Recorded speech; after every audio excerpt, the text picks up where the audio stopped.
The first letter arrived years after April Tinsley was gone. It did not ask for forgiveness. It did not ask to be understood. It existed for one reason only: to remind a city that the person who took an 8-year-old child had not disappeared with her. Fort Wayne had already learned how to live with the absence. Streets were renamed in memory rather than fear. Children were warned differently. Parents stood at doors longer than they used to. Life adjusted itself around what could not be undone. Then the messages began.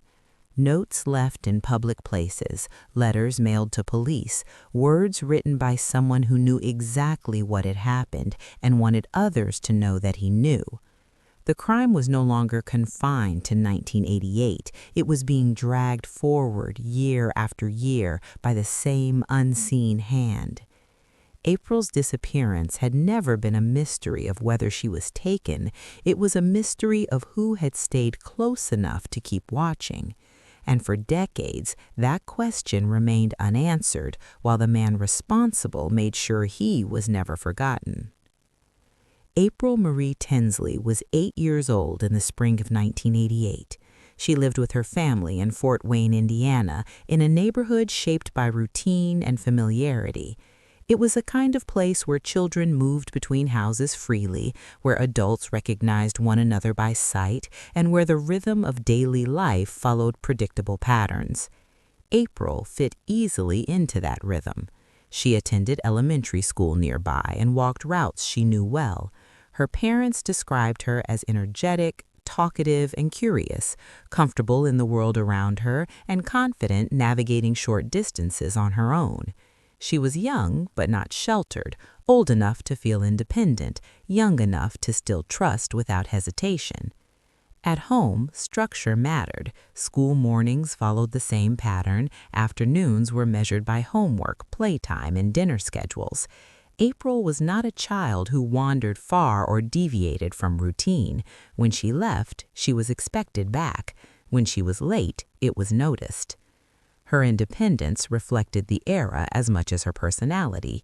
In 1988, children walking home alone in daylight did not raise alarms. Parents weighed risk differently. Neighborhoods were trusted. Familiar streets were assumed safe. That trust was reinforced every time a child arrived home without incident. April had done that many times before. She knew which sidewalks to take, which houses marked the halfway point, which yards belonged to neighbors who would help if something went wrong. Her world was small, but it felt secure. Nothing about her life suggested danger was nearby. She did not leave home on April 1st, 1988, feeling cautious. She did not behave as if she needed to be careful. She was simply moving through her day, doing what had always been allowed and encouraged, walking home on her own. That normalcy mattered. It meant that when April disappeared, there were no immediate explanations that softened the fear, no assumption that she had gone somewhere else, no belief that she would turn up later with an apology and a story. The gap she left behind was not subtle, it was immediate, and it marked the moment when a routine that had worked every day before suddenly failed, without warning and without witnesses who understood what they were seeing. By the late 1980s, Fort Wayne still operated on an assumption that proximity equaled safety. Children walked short distances alone. Parents stood at doors and watched them disappear down the block, trusting that the neighborhood itself provided protection. That trust was not careless. It was inherited from years of repetition without incident. April's walk home was brief. It followed residential streets she knew well, bordered by houses, driveways, and familiar landmarks. There were no isolated stretches that looked dangerous, no shortcuts through woods or alleys. It was the kind of route that felt visible, even when no one was actively watching. That visibility was misleading. What made the route feel safe was not constant observation, but expectation. People assumed children would pass through and arrive home. They did not track individual moments. They did not notice when a walk ended early. April's age mattered. At 8 years old, she was young enough to trust adults automatically, but old enough to be allowed independence. She had been taught to listen, to answer questions politely, and to believe that adults would not approach her without reason. Those lessons shaped how she interpreted the world. Nothing about April's routine suggested danger. There had been no warnings issued to parents, no reports of suspicious behavior in the area, no reason to believe someone was watching patterns rather than places. The vulnerability did not come from isolation, it came from predictability. April walked the same route at the same time, day after day. Anyone paying attention could learn that pattern without effort. Anyone looking for opportunity did not need to create one, only wait for it. By the time that opportunity intersected with April's walk home, the conditions had already been set by routine, trust, and the absence of fear. She did not step into danger. Danger stepped into her path. April Tinsley was last seen on April 1, 1988, walking home alone from school. What happened next unfolded quickly in a place that did not register as dangerous to anyone watching from a distance.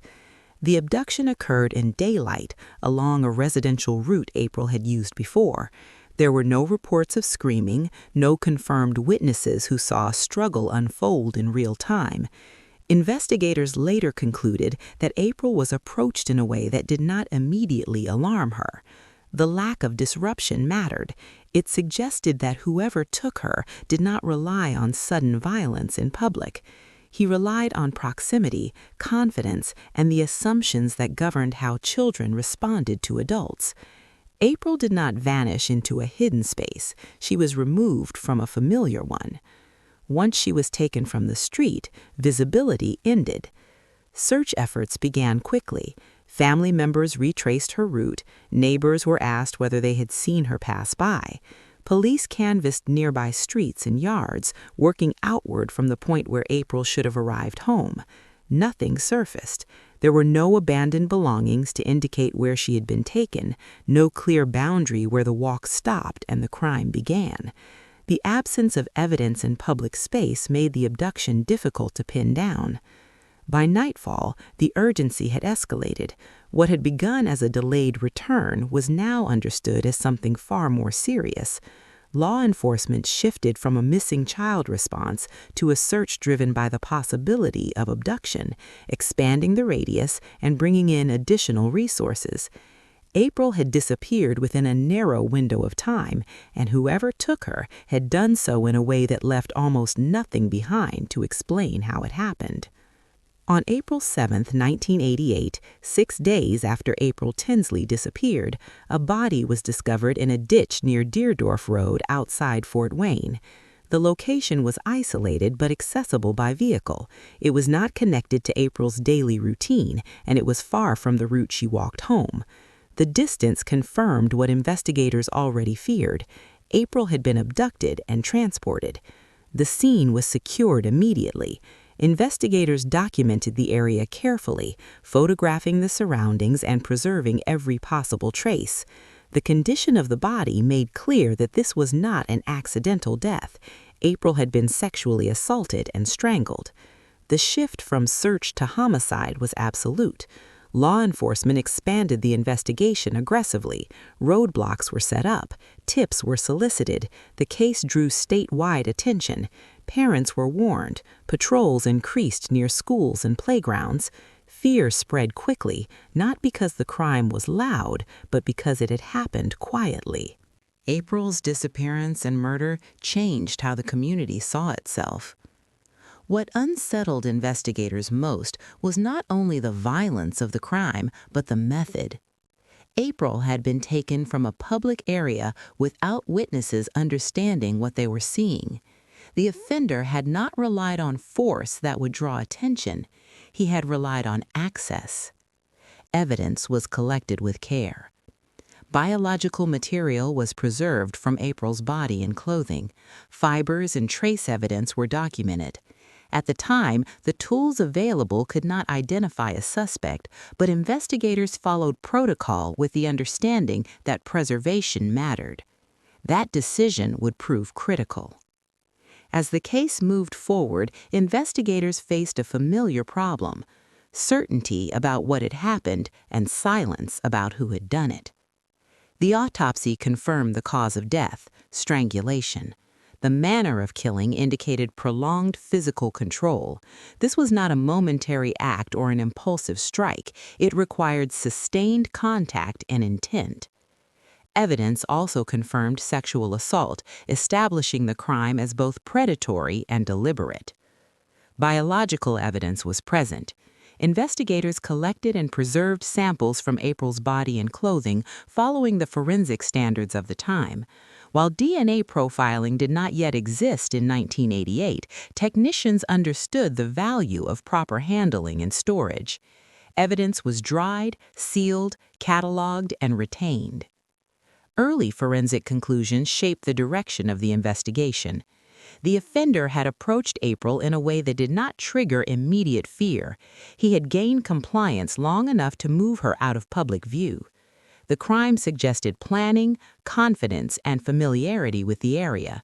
This was not someone acting randomly or without preparation. Investigators considered the possibility that the offender lived nearby. The abduction occurred during daylight hours in a residential area. The disposal site was accessible by vehicle and located outside the immediate neighborhood. These factors suggested someone who understood local roads and patterns and who felt comfortable operating within them. But forensic theory could not supply a name. Without DNA identification, investigators relied on witness statements, tips, and behavioral analysis. Hundreds of leads were pursued. Men in the area were interviewed. Known offenders were questioned. Vehicles were examined. Nothing produced a viable suspect. Despite the scale of the response, the case stalled. What investigators had was a clear picture of the crime and no reliable way to connect it to a specific individual. That gap would define the investigation for decades to come. Not long after April Tinsley was murdered, the investigation took an unexpected turn. The killer did not disappear. Instead, he reached back. Over the months and years that followed, letters began arriving, some mailed directly to police, others left in public places. The messages were deliberate and calculated. They referenced April by name. They included details that had never been released publicly. Their purpose was not confession or remorse, it was control. The letters made one thing clear: the person responsible was still nearby, still watching, and still willing to insert himself into the investigation whenever he chose. The crime had ended, but the offender's involvement had not. Some of the communications contained biological material. At the time, that fact could not be exploited fully. DNA testing was still years away from becoming a routine investigative tool.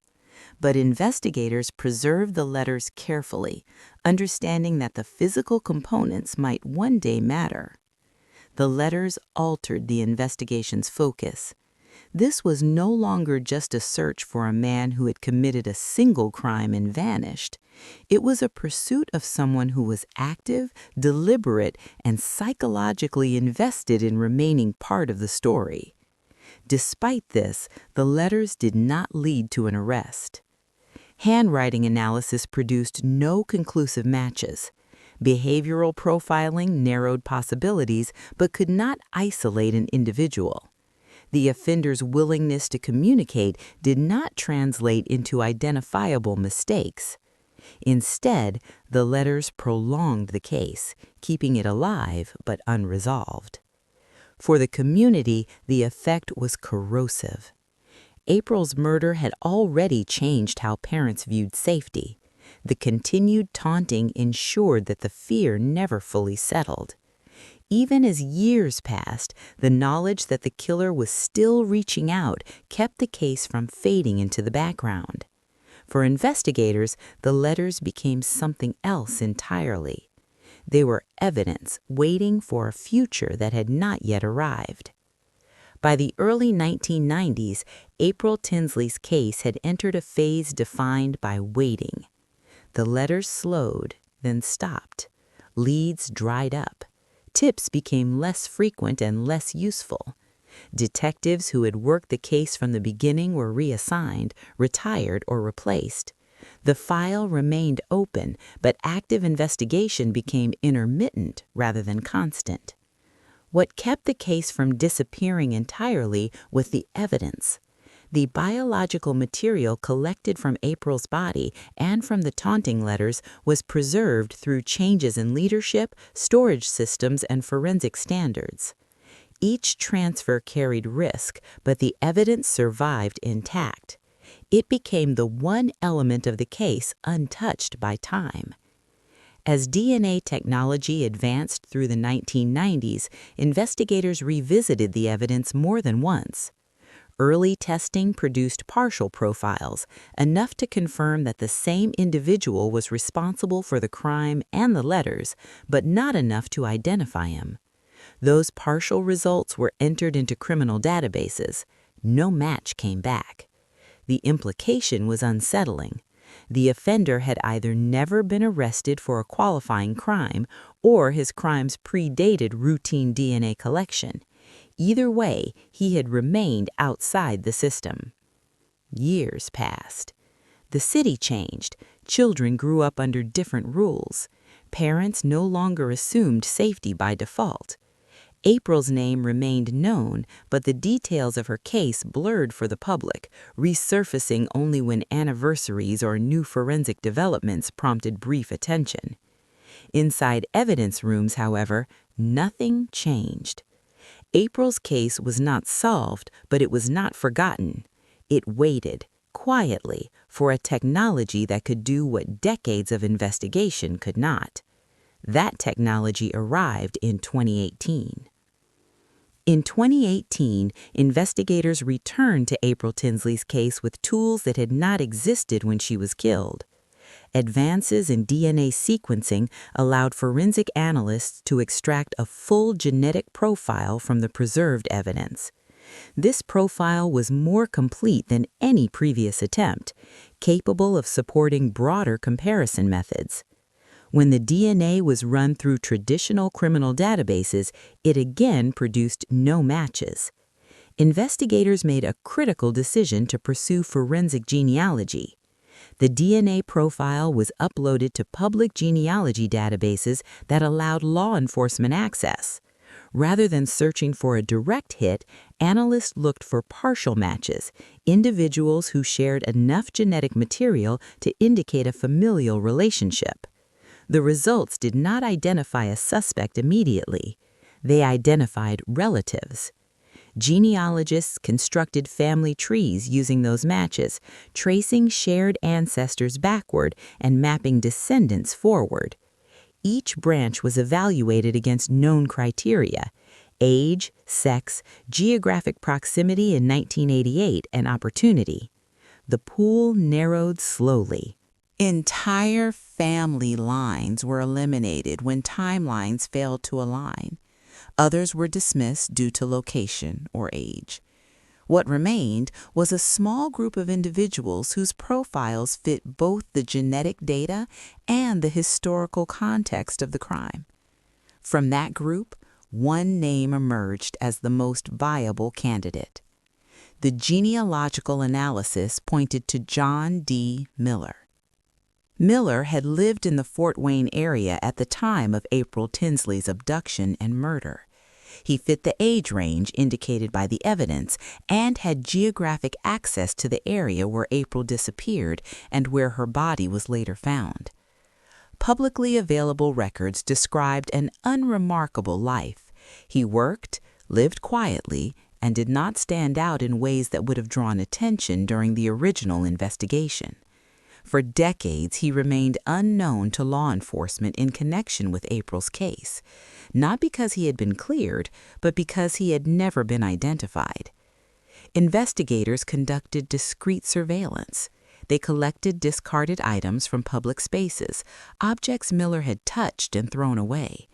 DNA extracted from those items was tested and compared to the preserved evidence from 1988.